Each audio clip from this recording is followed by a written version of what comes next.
Langit yang baru dan bumi yang baru. Inilah maksud yang sebenarnya. Kitab Wahyu tidak sama dengan buku sejarah, yang penuturan kronologi peristiwa atau kejadiannya ditulis berdasarkan urutan waktu. Jadi sekalipun turunannya Yerusalem baru dari surga itu baru dapat kita baca pada kitab Wahyu pasal 21. Namun sesungguhnya akan turunnya Yerusalem baru dari surga itu secara sepintas sudah diceritakan pada kitab Wahyu pasal 20.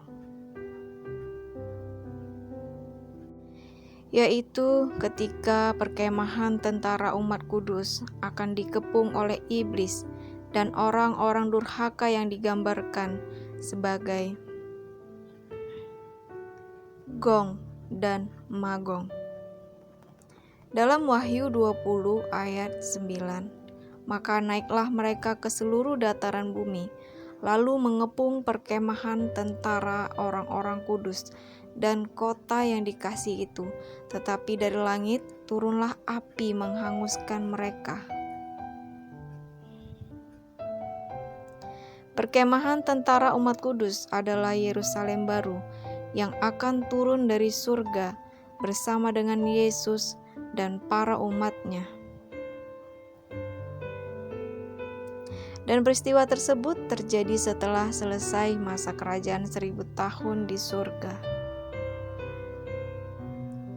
di mana setelah berakhirnya masa kerajaan 1000 tahun itu, para umat kudus bersama dengan Yesus telah selesai menghakimi iblis dan setan-setan. Juga telah selesai menghakimi orang-orang durhaka yang mati selama 1000 tahun, yang mulai dihitung sejak waktu sebelumnya ketika kedatangan Yesus yang kedua kalinya ke bumi untuk membinasakan mereka. Dan tujuan turunnya Yesus bersama para umat kudus dengan Yerusalem baru setelah selesai masa kerajaan 1000 tahun di surga itu adalah untuk mengadakan penghukuman yang akan ditimpakan kepada iblis dan setan-setan serta orang-orang durhaka yang dibangkitkan setelah selesai masa 1000 tahun itu.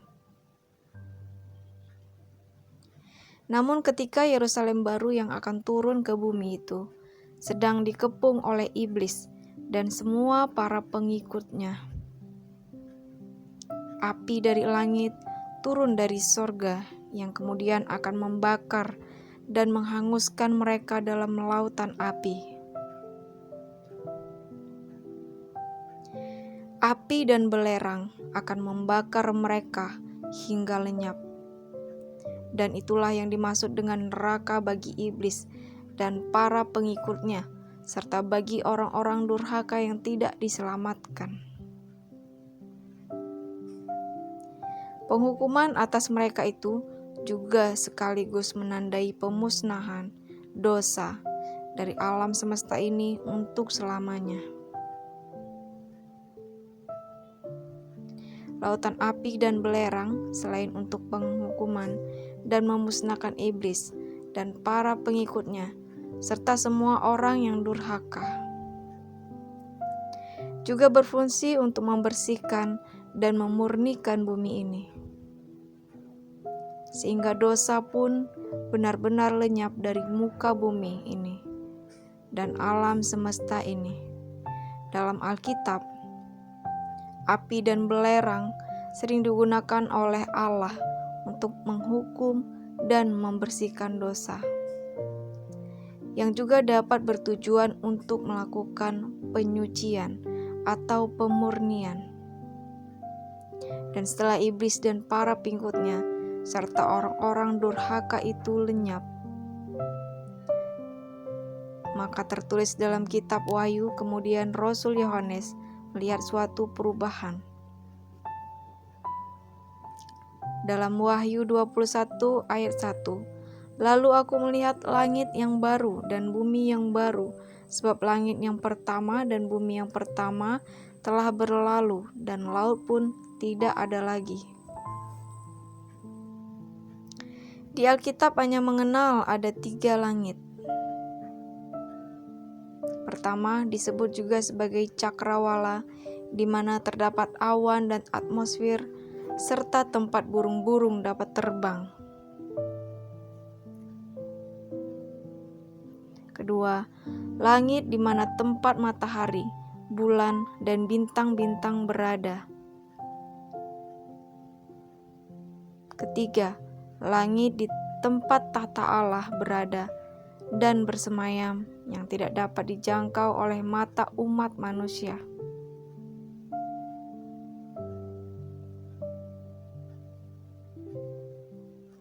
Sedangkan kata baru yang terdapat dalam bunyi ayat bumi yang baru dan langit yang baru dalam Wahyu 21 ayat 1 diterjemahkan dari kata kainos, yang merupakan bahasa Greka, bahasa asli Alkitab dalam Wahyu tersebut.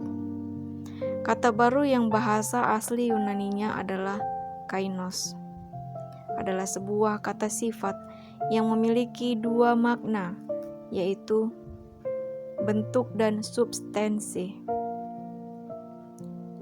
Ketika kainos merujuk pada sesuatu yang baru dalam segi kualitas atau baru dalam ayat tersebut, bukan merujuk pada segi keaslian dan juga bukan merujuk kepada peristiwa di waktu yang baru. Jadi maksud ayat tersebut dalam bahasa sederhananya adalah kata lenyaplah bumi dan langit. Itu artinya bukan berarti keberadaan bumi dan langit itu menghilang, melainkan yang hilang lenyap itu adalah keadaan atau sifat bumi dan langit yang lama, karena telah dibersihkan dan dimurnikan oleh api yang turun dari langit oleh Allah. Bumi dan langit ini akan mengalami rekondisi atau peremajaan dan akan diperbaharui menjadi bentuk dan keadaan yang baru.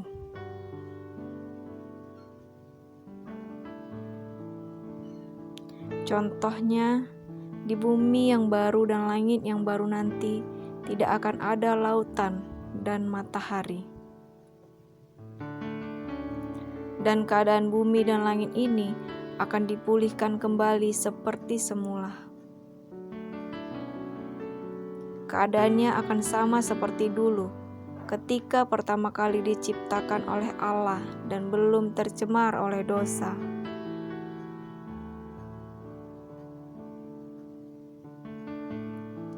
Dan langit yang baru dalam Wahyu 20 ayat 1 maksudnya adalah hanya langit yang pertama dan mungkin juga langit yang kedua, di mana atmosfer yang lama telah lenyap dan kemudian akan diperbaharui dengan diciptakannya atmosfer yang baru. Dan semuanya itu adalah juga merupakan kegenapan nubuatan yang dimaksudkan oleh Nabi Yesaya sebagai penciptaan langit dan bumi yang baru. Dan setelah bumi yang baru dan langit yang baru tersebut selesai diciptakan oleh Allah, lalu Yesus dan semua umat kudus akan turun ke bumi yang baru dan langit yang baru bersama dengan Yerusalem baru.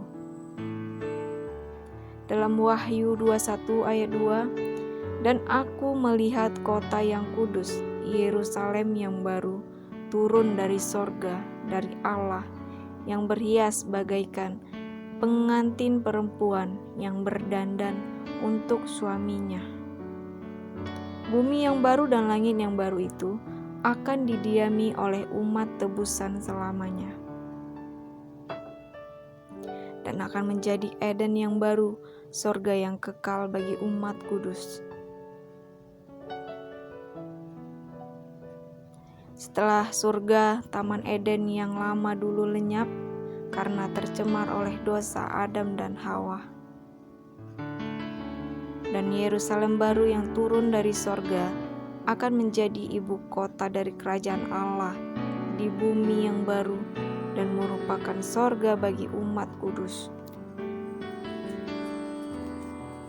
Dan Yesus akan duduk sebagai raja di tahtanya di Yerusalem baru yang turun dari sorga itu.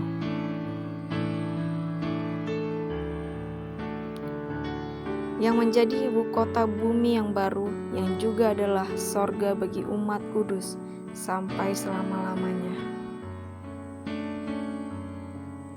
Demikianlah penjelasan tentang maksud bumi yang baru dan langit yang baru yang sebenarnya dalam kitab Wahyu. Terima kasih sudah menyimak video ini, kiranya bermanfaat untuk kita semua. Shalom.